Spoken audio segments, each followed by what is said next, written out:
अजरो अमर मानता था इसको, शंकर जी को।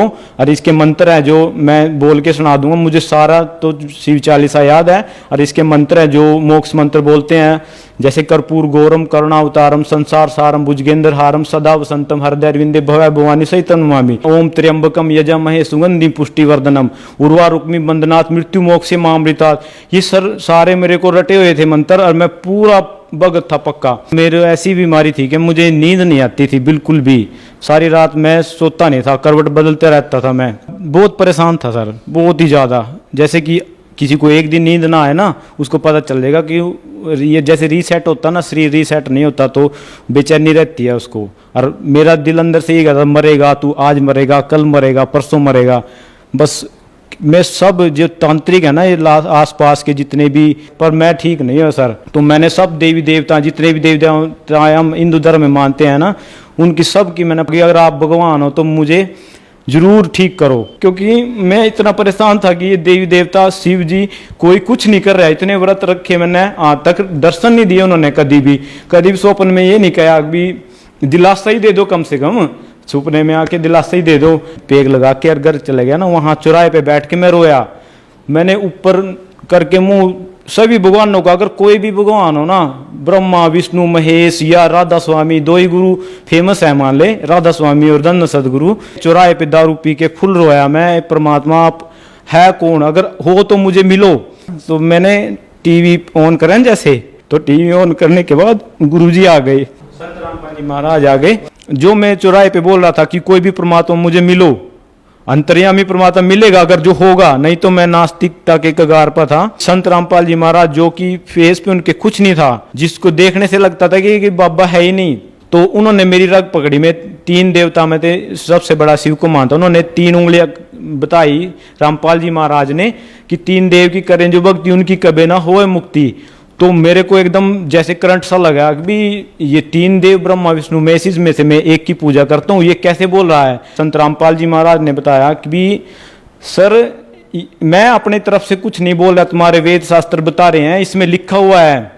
और इनकी जन्म मृत्यु भी है। मैं अजरो अमर मानता था इसको, शंकर जी को। संत रामपाल जी महाराज ने दिखाया कि ये देखो सर। जब हमने देखा तो मेरे पैरों की जमीन खिसकी, तब मेरे को थोड़ा सा बनाया भी हाँ कुछ तो दिखाया जाए। अगर इन्होंने हमारे वेदों में दिखा दिया तो पक्का पक्का मान ले, फिर तो सही है बिल्कुल।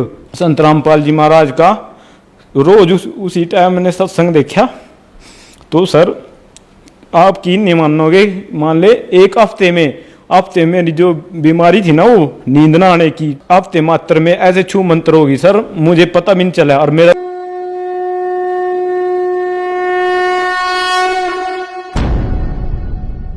नमस्कार सर। सत साहिब जी। सर क्या नाम है आपका? राम प्रकाश पाल। राम प्रकाश जी आप कहाँ से हैं? गांव उड़ाना, तहसील इंद्री, जिला करनाल और हरियाणा। सर संत रामपाल जी महाराज से कब जुड़े आप? 9 जून 2013 को जुड़ा मैं सर।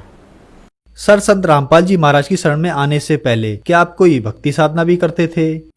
मैं जैसे घर वाले करते थे, देवी पितर पूजा, और इष्ट रूप में मैं शिव शंकर को मानता था जी। 5 बार मैं कावड़ लेके आया हरिद्वार से, जो पैदल भाग के जो रुकते नहीं है बीच में, तो वो कावड़ लेके आया मैं। और पूरे मन से, पूरे लगन से, मन में जैसे कहते हैं ना, पूरी श्रद्धा से वो कावड़ लेके आया। लाभ हानि का तो बिल्कुल पता ही नहीं था। इससे पहले 2 बच्चे हैं, सब कुछ था। पर जब 2013 में मुझे एक वो सोच लो कि टेंशन ला लो या उसे कुछ ला लो, तो मेरे ऐसी बीमारी थी कि मुझे नींद नहीं आती थी बिल्कुल भी। सारी रात मैं सोता नहीं था, करवट बदलते रहता था मैं। और मैं सब किसी को बता भी नहीं सकता था, मैं बहुत ही तंग था, मान ले नींद नहीं आती थी बिल्कुल भी। क्योंकि यही टाइम था कि मेरे जो यार दोस्त थे उनमें से एक का बच्चा बीमार पड़ गया मान ले। और उस टाइम ये जो डेंगू चल रहा है, इसकी बीमारी ज़्यादा थी। डॉक्टरों ने उसे कह दिया था कि ये मर गया है, डेंगू से मर गया ये बच्चा। और जो उसका बाप था, जो मेरा दोस्त था, फ्रेंड, वो बागड़ गया हुआ था। इन टाइमों में जोर चल रहा है ना, तो मैं सोच रहा भगवान वहाँ तो ये पूजा करने जा रहा है, यहाँ से इसका बच्चा मर गया, वो भगवान कैसा जो इसे ठीक नहीं कर सका। तो मैं डॉक्टर MD है जो यहाँ वर्मा डॉक्टर है लाडवा, वहाँ गया। वहाँ उसने क्या सब कुछ ट्रीटमेंट भी कराया। तो वहाँ उन्होंने दवाई दे दी। मैंने सर क्या डॉक्टर साहब मुझे नींद नहीं आती, उन्होंने नींद की गोलियाँ दे दी मेरे को। तो सर यही है कि मैं बहुत परेशान था इस नींद ना आने के कारण। सारे मेरे जो मेरी बहनें 4 बहनें हैं मेरा और 2 भाई हैं हम, वो डॉक्टरी का काम करता है, उससे भी मैंने बहुत पूछ लिया कि भी ऐसे ऐसे करके मुझे नींद नहीं आती। भाई से कहने लगा नींद नहीं आती, उन्होंने कहा ये कर दारू की बोतल ले आ इंग्लिश की और उसको 3 पेग लगा और फिर देखना नींद आ जाएगी तेरे को। तो सर मैंने वो भी ऐसा, ये मेरे लिए नया काम नहीं था, मैंने तो पहले भी बहुत छक्के पिए। मैं हर एक दिन पीता था, बोतल रखता था और पी के ही मान लो रोटी खाता था जी मैं। तो जी बहुत परेशान था बाल नींद ना आने के लिए, और वो एमडी से दवाई भी खा रहा था जी मैं बहुत तंग था। और सबसे इष्ट रूप में मैंने शंकर भगवान से भी अर्ज करी है, अभी आप तो देवों के देव महादेव हो, आप तो नींद अब मेरे को जरूर आ जाएगी नींद आपकी, मैं व्रत स्टार्ट करूँ। मैंने 16 सोमवार के व्रत स्टार्ट कर दिए सर, तो भी मैंने कोई लाभ नहीं मिला सर। सर संत रामपाल जी महाराज की शरण में आने का क्या कारण बना? सर यही जो मैंने पहले बताया, मैं बहुत परेशान था सर, बहुत ही ज़्यादा। जैसे कि किसी को एक दिन नींद ना आए ना, उसको पता चल जाएगा कि ये जैसे रीसेट होता ना, शरीर रीसेट नहीं होता तो बेचैनी रहती है उसको। और मेरा दिल अंदर से ये कहता मरेगा तू, आज मरेगा, कल मरेगा, परसों मरेगा। बस मैं सब जो तांत्रिक है ना, ये आसपास के जितने भी, जैसे डुड्डी गांव है वहाँ भी है, और ये बैरसाल है करनाल, वहाँ माता है एक झाड़ा लगाती है, वो कह रही मेरे को, कह रही आप तो बहुत तगड़ी प्रेत बाधा है, आप तो मरने वाले थे। और मैं कह रही है आप जाड़ा लवा लो, बच गए आप मेरी शरण में आ गए, 3 जाड़े लवा लो आप ठीक हो जाओगे। तो मैंने सर 3 क्या, मैंने 6 जाड़े लवाए पर मैं ठीक नहीं हुआ सर। मैंने फिर साथ ही साथ में व्रत भी रखा था सर, तो मैंने सब देवी देवता जितने भी देवी देवता हम हिंदू धर्म में मानते हैं ना, उनकी सब की मैंने 15-15 दिन दिए सबको, अगर आप भगवान हो तो मुझे जरूर ठीक करो। 15-15 दिन ये गुग्गा चल रहा है आजकल, गुग्गा पूजना चल रहा है, इसको मैंने 15 दिन दिया कि अगर आप 15 दिन में ठीक कर दो मैं आपको भगवान मान लूंगा। तो सब सर कोई से जितने भी कोई भगवान नहीं मान ले, किसी ने साथ नहीं दिया, किसी भोलेनाथ ने साथ दिया, किसी ने साथ दिया सर। मेरा दुकान है मेरी छोटी सी इलेक्ट्रॉनिक्स की, वहां से मैं पेग लगा के और घर चले गया ना, वहां चौराहे पे बैठ के मैं रोया। मैंने ऊपर करके मुंह सभी भगवानों का, अगर कोई भी भगवान हो ना, ब्रह्मा विष्णु महेश या राधा स्वामी, 2 ही गुरु फेमस है मान ले, राधा स्वामी और धन्य सदगुरु। आज तक मैं संत रामपाल जी महाराज को नाम तक नहीं सुना था मैंने। तो मैंने चौराहे पे दारू पी के फुल रोया, मैं परमात्मा आप है कौन, अगर हो तो मुझे मिलो, अगर आप समर्थ हो, अगर आप अंतर्यामी हो, तो चाहे राधा स्वामी हो, चाहे धन सदगुरु हो, चाहे कोई भी भगवान, आज जो मिलेगा तो मैं उसी को भगवान मान लूंगा। सर एक बात नोट करने की है कि मैं संत रामपाल जी महाराज को कभी जानू भी नहीं था, ये भी नहीं पता ये गुरु इतने आ रहे हैं, पर रामपाल जी महाराज का मैंने नाम तक नहीं सुना था। तो ये 2006 का कांड में 2000 में मेरी शादी हुई थी, मैंने बिल्कुल नहीं पता था। तो सर मैं खूब रोया वहाँ से चौराहे पे, मैंने रो रो के कहा अगर भगवान हो ना, आज मैं उसकी उंगली पकड़ लूँगा जो मुझे बचाने के लिए आएगा। तो सर मैं घर पे गया, घर पे तो बीवी मेरे को छोड़ के चली गई थी, अभी तू तो कल्ला ही रहते हैं, तो हम भी पागल कर दिए। तो मैं कल्ला बेड पे पड़ा था, बच्चे भी चले गए थे उसके साथ। तो मैंने टीवी ऑन करा जैसे, तो टीवी ऑन करने के बाद गुरुजी आ गए, संत रामपाल जी महाराज आ गए। तो जब मैंने टीवी ऑन करा ना सर, जो मैं चौराहे पे बोल रहा था कि कोई भी परमात्मा मुझे मिलो, अंतर्यामी परमात्मा मिलेगा अगर जो होगा, नहीं तो मैं नास्तिकता के कगार पर था। संत रामपाल जी महाराज जो कि फेस पे उनके कुछ नहीं था, जिसको देखने से लगता था कि बाबा है ही नहीं, तो उन्होंने मेरी रग पकड़ी। मैं 3 देवता में थे, सबसे बड़ा शिव को मानता, उन्होंने 3 उंगलियां बताई रामपाल जी महाराज ने कि 3 देव की करें जो भक्ति, उनकी कभी ना होए मुक्ति। तो मेरे को एकदम जैसे करंट सा लगा कि भी ये 3 देव ब्रह्मा विष्णु मैसेज में से मैं एक की पूजा करता हूँ, ये कैसे बोल रहा है। मैंने गुरुजी को अनाप शनाप बोला, बूढ़ा कहाँ से क्या कर रहा है, कैसे बोल रहा है। मैंने टीवी बंद कर दिया सर। टीवी बंद करने के बाद मेरी सारी रात यही हालत रही, मैंने नींद फिर भी नहीं आई है। तो मैं फिर अगले दिन फिर वो जो बोतल बची हुई थी उसमें से फिर मैंने वही, शाम हुई ना, सारा दिन निकल गया, शाम हुई तो फिर वही पेग लगा के फिर वही मैं उसी चौराहे पे फिर 1 किलोमीटर दूर है मेरा डेरे में घर है, तो वहाँ फिर मैंने लगा के फिर सर मैंने वही अरदास लगाई, अगर कोई समर्थ हो मुझे मिल कुन रहे, परमात्मा है ही नहीं इस पृथ्वी पर, अगर हो तो मुझे मिलो। तो सर वही बात है, मैं वहाँ रो रा के चला गया अकेले। 10 बजे, रात के 10 बज रहे थे उस टाइम में, जाता था काम पे थे, मेरी दुकान थी छोटी सी, रास्ते में रो रा के फिर घर पे मैं चला गया। तो वहाँ फिर मैंने वही देखा तो टीवी फिर मेरे से ऑन हो गया, वही टीवी और वही चैनल चल गया। परमात्मा फिर बोल रहे थे, गुण तीनों की भक्ति में भूल पड़ो संसार, कहे कबीर निज नाम बिना कैसे उतरे पार। मैं कह रहा कबीर कबीर किसने भगवान बना दिया, ये कभी हमने सुना नहीं, आज तक हमने वाणी सुनी थी पर भगवान तो किसी ने नहीं। तो सर मेरा फिर भी झटका, फिर मैंने गुरुजी को फिर वही बोला, गलत गलत बोल के टीवी फिर मैंने बंद कर दिया। तो सर फिर वही रात नींद ना आना, सब कुछ टेंशन ला लो कुछ ला लो। तो मैं फिर तीसरे दिन फिर काम पे मन नहीं लगता था बिल्कुल। वही बात है गुरुजी ने जब संत रामपाल जी महाराज ने बात कही है कि जब आदमी को पता चल जाए तेरी मृत्यु कल है या परसों है, तो ना तो रोटी अच्छी लगती ना कोई जो ये पार्टी ब्याह शादी डीजे वगैरह।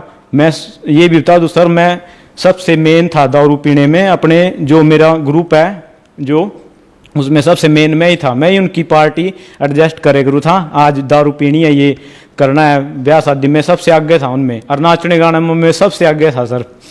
तो सर तब मैं फिर वहीं कुछ नहीं अच्छा लगा करता, मैं सारा दिन यही दुकान पे काट के मैंने शाम को फिर मैं वही दारू जो बची हुई थी उसमें जो पौवा बचे तो वो भी मैंने पी लिया। पी के सर मैं तीसरे दिन फिर मैं वहीं जाके रोया, अगर परमात्मा मिलते मिल दे क्यों। मेरी बुद्धि इतना काम नहीं करी थी, क्या मिलन गए मेरे को, वो रोज ही मिलन गए टीवी पे, पर मेरी बुद्धि काम नहीं करी थी। मैं यही कह रहा था ये किसने भगवान, ये कौन है बाबा, आज तक मैंने देखा भी नहीं है इसको। तो क्या है सर, तीसरे दिन रो के मैं फुल मखा भगवान तो है ही नहीं, और मैं सर बाहर निकल जाएगा था, चाहे मेरे पे कोई गड्डी चढ़ जो मर जो मुझे मार दो, इतना तंग था ना मैं, नींद ना आने थे कि मुझे मार दो ताकि मेरी मुक्ति हो जा, कहीं मेरा पेंडा छूट जा। संत रामपाल जी महाराज टीवी पे तीसरे दिन फिर ऑटो में वही टाइम था वही चैनल लग गया। संत रामपाल जी महाराज ने बताया कि भी सर मैं अपनी तरफ से कुछ नहीं बोल रहा, तुम्हारे वेद शास्त्र बता रहे हैं, इसमें लिखा हुआ है, और इनकी जन्म मृत्यु भी है, मैं अजरो अमर मानता था इसको शंकर जी को, और इसके मंत्र है जो मैं बोल के सुना दूंगा, मुझे सारा तो शिव चालीसा याद है, और इसके मंत्र है जो मोक्ष मंत्र बोलते हैं, जैसे कर्पूर गौरम करुणावतारम संसार सारम भुजगेंद्र हारम सदा वसंतम हृदय अरविंदे भव भवानी सहित नमामि। एक और मंत्र है जैसे ये बोलते हैं, ओम त्र्यंबकम यजमहे सुगंधि पुष्टिवर्धनम उर्वा रुक्मी बंदनाथ मृत्यु मोक्षे मामृतात्। ये सर सारे मेरे को रटे हुए थे मंत्र, और मैं पूरा भगत था पक्का। पर जब मेरे को कुछ फायदा नहीं मिला, तीसरे दिन भगवान रामपाल जी महाराज, अब तो हमारे भगवान है, संत रामपाल जी महाराज ने दिखाया कि ये देखो, मैं देवी भागवत में दिखाया, उन्होंने गीता में दिखाया, 3 गुणों की भक्ति करने वाले, मार्कंडे पुराण में बताया 3 गुण 3 देवता। तो सर जब हमने देखा तो मेरे पैरों की जमीन खिसक गई, तब मेरे को थोड़ा सा बनाया भी हाँ कुछ तो दिखाया जाए, अगर इन्होंने हमारे वेदों में दिखा दिया तो पक्का पक्का मान ले फिर तो सही है बिल्कुल। क्योंकि मैं इतना परेशान था कि ये देवी देवता शिव जी कोई कुछ नहीं कर रहा है, इतने व्रत रखे मैंने, आज तक दर्शन नहीं दिए उन्होंने कभी भी स्वप्न में ये नहीं कहा भी दिलासा ही दे दो, कम से कम सपने में आके दिलासा ही दे दो भगत जी। फिर मैंने ना संत रामपाल जी महाराज का रोज उसी टाइम मैंने सत्संग देखा। तो सर आप की नहीं मानोगे, मान ले एक हफ्ते में मेरी जो बीमारी थी ना, वो नींद ना आने की, टेंशन ला लो इसको कुछ ला लो, तो सर वो है ना हफ्ते मात्र में ऐसे छू मंत्र होगी सर, मुझे पता भी नहीं चला, और मेरा विश्वास बना। मेरी दुकान है, किराए पे कैस्टे देता था, चलाता था फिल्मी कैस्टे, मेरी दुकान पे भीड़ लगी रहती थी सर, तो भीड़ लगी रहती थी। जब मैंने सत्संग स्टार्ट करे ना वहाँ, तो अब मेरे से कहने लगे जो मेरे यार दोस्त, अरे आजा दारू पियेंगे, अरे ये क्या पागल हो गया तू, किसको देख रहा है, ये देख रहा है भाई, मैं जो मर्जी हो गया हूँ मैं, पर मेरा जो बीमारी थी मेरी हफ्ते में इन्होंने काट दी। ये पूर्ण संत मैंने तो यही लग रहे भगवान है, इन्होंने सबको गीता से दिखाया। तो सर फिर मेरी घर वाली भी वापस आई घर पे, तो वापस आ गई तो वो भी देखने लगी कि ये तो बहुत आराम से सो रहा है, अब ये इसका क्या मिल गया, और मैं भी तंग कर दी थी उसने। तो सर कीन मानियो, तो वो भी देखने लगी, उधर इंटरव्यू ऐसा आ गया उसको भी। ये प्रथम बात तो उसको यह कि मेरा पति हफ्ते में किसने ठीक कर दिया, डॉक्टरों की दवाई। सर मैं बीच में थोड़ा भूल गया, मैं इतनी जंग धक्के खाए, ये पक्का पूरा ऊंचा समाना देवी या काली माता, बहुत ही मैंने जब मान ले रामपाल जी महाराज का सत्संग सुना तो मुझे हफ्ते में बहुत बड़ा चंगा हो गया सर, ऐसे हो गया जैसे शरीर को किसी ने ऐसा कर दिया जैसे अड़का भी और बहुत ज्यादा। और फिर मेरे हफ्ते में ही रामपाल जी महाराज मिले और मुझे हृदय से लगा के उन्होंने ये बात बोली, बेटा अब नहीं घबराइए, अब मैं तेरे साथ हूँ। मैंने नाम दाम कुछ नहीं लिया था ना, मुझे पता था बरवाड़ा कहाँ है, कि मैं जब मैं ठीक हो गया तो दोबारा मेरा दिल करा कि अब दारू पी ले, ये कर ले। फिर मैंने बीच में दारू पीनी स्टार्ट कर दी दोबारा। तो सर मेरा इतना एक बार इतना पेट में दर्द होया कि मैं मरने के लात में हो गया। तो सर उस दिन क्या आया, गुरुजी का सत्संग फेर आया, उसमें बताया कि भी ये अजगर रूपी काल है तो मुंह फुलाए खड़ा है और 1 मिनट में अंदर ले लेगा, अभी समझ आए तो सिर दर पाऊं, बऊर ने ऐसा दाव, अगर तेरे समझ में आ गया तो देर ना करा, जल्दी आ जा। तो सर फिर तो मेरे पे रुक नहीं गया, नक्शा देख के मैं गया। तो मेरी पत्नी भी सतलोक आश्रम बरवाड़ा जिला हिसार और नाम दीक्षा लेके हम आ गए। सर संत रामपाल जी महाराज से नाम दीक्षा लेने के बाद आपको क्या लाभ प्राप्त हुए? सर लाभ, प्रथम लाभ तो यही है जो मैंने सुनाया कि मुझको नींद आने लगी बहुत अच्छी तरह, मैं अच्छी तरह, अब तो नींद इतनी आती है कि उठाने से भी नहीं उठते हैं। तो सर और भी लाभ है, जैसे मैं छोटी सी दुकान थी, 200-250 रुपये कमाता था सर, वही शाम को पी लेते थे। पर जब रामपाल जी महाराज की शरण में आए तो परमात्मा ने ऐसी दया करी। तो एक दिन मैंने गुरु जी की जो हम जोत लगाते हैं वहाँ उसके सामने उसके साथ जाके वहाँ तो परमात्मा दंडवत प्रणाम करके एक आए, परमात्मा इस दास के जो भाग में छोटी मोटी नौकरी हो, आज तक हम वहाँ गए, हरिद्वार गए, वहाँ कावड़ लेके तागा बांध के आते थे सर, वहाँ मुझे नौकरी दे दो, मुझे नौकरी दे दो, तो कभी नौकरी नहीं मिली सर। और मैंने एक पल 15-20 मिनट सेकंड ये हाथ जोड़ के कहा गुरु जी की जो स्वरूप है उनके सामने कि मुझे छोटी सी नौकरी दे दो। तो परमात्मा ने अगले दिन ही मैं एक अपना बैंक अकाउंट खुलवाने गया था अपने बच्चों का, सरकारी स्कूल में थे वो, तो वहाँ से मैंने अपना एड्रेस वगैरह जो लिखवाना तो उस पर फ़ोन नंबर भी लिखवाया। तो वहाँ फ़ोन नंबर तो कुदरती वो गार्ड बैठा था ना, मैंने परमात्मा रात को बोल दिया था, तो परमात्मा ने ऐसा करा कि वो गार्ड कहने लगा क्या क्लास है, मैंने कहा +2 है जी मेरी। तो कह रहा ऐसे ऐसे करके यहाँ जाएंगे खली है। तो मैंने ओपरा से लगा, मैंने उसकी बात की कहीं तरफ कोई वो नहीं करे, मैं कौन लगा लेगा बैंक में मैंने। तो सर मैं फिर घर पे चला गया, घर पे फ़ोन आया, मैनेजर साहब को फ़ोन आया कि आप अपने डॉक्यूमेंट्स है जो भी आपकी 10वीं 12वीं की वो लेके आ जाओ। मेरे को खुशी हुई, ये क्या, मैंने तो 24 घंटे के अंदर पूरे नहीं हुए तो गुरुजी ने इतनी देर सुन लिया, मान लो इतनी जल्दी सुन लिया। तो मैं और भी मेरी जिज्ञासा बढ़ गई कि भगवान है। तो रामपाल जी महाराज की दया से फिर मैं वहाँ गया तो मैंने साहब कह लगे आज से लगन, आज ही बैठना, आज ही बैठ जाओ कुर्सी पे, नहीं कल से आ जियो। तो सर आज मैं बैंक भीतर का काम कर रहा हूँ, प्राइवेट वैसे, बाकी कम से कम परमात्मा की दया से जहाँ मैं 5,000 रुपये भी मैंने कभी देखे नहीं थे, और मेरे पे 1 ईंट लगाने के लिए मेरे पास मान ले लैट्रिन बाथरूम भी आज तक नहीं बना था सर। बाथरूम की तो दूर की बात, लैट्रिन तक नहीं बनी थी सर। माँ बाप तो कहते थे, वो कहते थे कर लेना, तो मैं रोता था पहले तो अभी कैसे बनाऊं। पर जब से रामपाल जी महाराज की शरण में आया तो सर मैंने आज 15-20 हज़ार रुपया मैंने ना महीने का लिया, जो मेरा बिजनेस का काम है सर, मैंने 20-20 हज़ार रुपया लिया और आज परमात्मा लैट्रिन बाथरूम क्या घर तक सब बढ़िया बनवा दिए। और परमात्मा क्या गुण गाऊँ, आधी बातें तो मेरे को याद भी नहीं है जो मैं यहाँ सुना दूंगा। तो कहने का मतलब मैं अपने यही है कि इतने लाभ मिले, इतने लाभ मिले। और परमात्मा कहते हैं ना, मुर्दे से जिंदा करूं पलट दर्थ हूं अंग, यानी कि अंग ही पलट देता है परमात्मा, मुर्दे से जीवित कर दे, वाणी सत्य है परमात्मा की। और एक मैं बात ये भी कहना चाहूँगा, पीछे मेरा मान ले नाम खंड हो गया था किसी वजह से, तो मेरा दोबारा वही बीमारी आ गई थी। तो सर कभी मैं तो जितने भी मेरे को सुन रहे हो ना कि मैंने कह रहा मेरे परमात्मा में कमी नहीं है, मेरे में कमी है। अगर मैं कुछ गलती करूंगा तो वो नहीं, परमात्मा कभी नहीं मान ले, अगर मैं पक्का रहूंगा ना नियम पे तो मेरा बाल नहीं मांगा कर सकता कोई। अगर आज भी मैं कहूँगा, अगर आगे भी मैं भविष्य में कोई गलती करूंगा तो इसका फल भोगना पड़ेगा। परमात्मा कभी अपने भक्त को दुख नहीं देते, पर हम नियम को तोड़ देते हैं। तो नियम पक्के होंगे तो परमात्मा कह रहे गेल गेल लग गया फिर जब तक धरती आकाश। परमात्मा की वाणी है। संत रामपाल जी महाराज की शरण में आने से मुझे बहुत लाभ मिले। भगत जी उनका गुणगान मैं कर नहीं सकता। मेरी भाभी थी, उसको भी कैंसर की बीमारी, वो भी ठीक हुई, तो वो भी आज शरण में है। और भाई भी जो पुलिस में, वो भी आ गया। और मेरा आज कम से कम हम 25-30 सदस्य जुड़ चुके हैं रामपाल जी महाराज की शरण में। तो मैं अपने भाइयों से ही निवेदन करना चाहता हूँ कि आप भी ये नहीं सोचो अगर भी आज सुख चल रहे हैं, जिस दिन दुख की घड़ी पड़ी तो ये कोई देवी देवता कोई नहीं कुछ कर सकता, पूर्ण परमात्मा ही सब कुछ। रामपाल जी महाराज पूर्ण गुरु हैं और गुरु ही पूर्ण परमात्मा के समान है। गुरु गोविंद दोनों खड़े काके लागू पाए, बलिहारी गुरु आपने जिन्हें गोविंद दियो मिलाए। जैसे मेरी परेशानियां, जैसे मेरी दिक्कतें दूर हुई है सारी परेशानियां, आज मुझे सुखी हूं मैं हर तरह से। तो अगर आप भी शरण में आ जाओगे तो परमात्मा कहते हैं कि भी वो भी सब सुखी हो जाएंगे, कोई तरह किसी तरह की परेशानी हो, बीमारी हो, सब परमात्मा दूर कर रहे हैं। जल्द से जल्द संत रामपाल जी महाराज के शरण में आकर अपना कल्याण करवाओ। धन्यवाद सर। सत साई।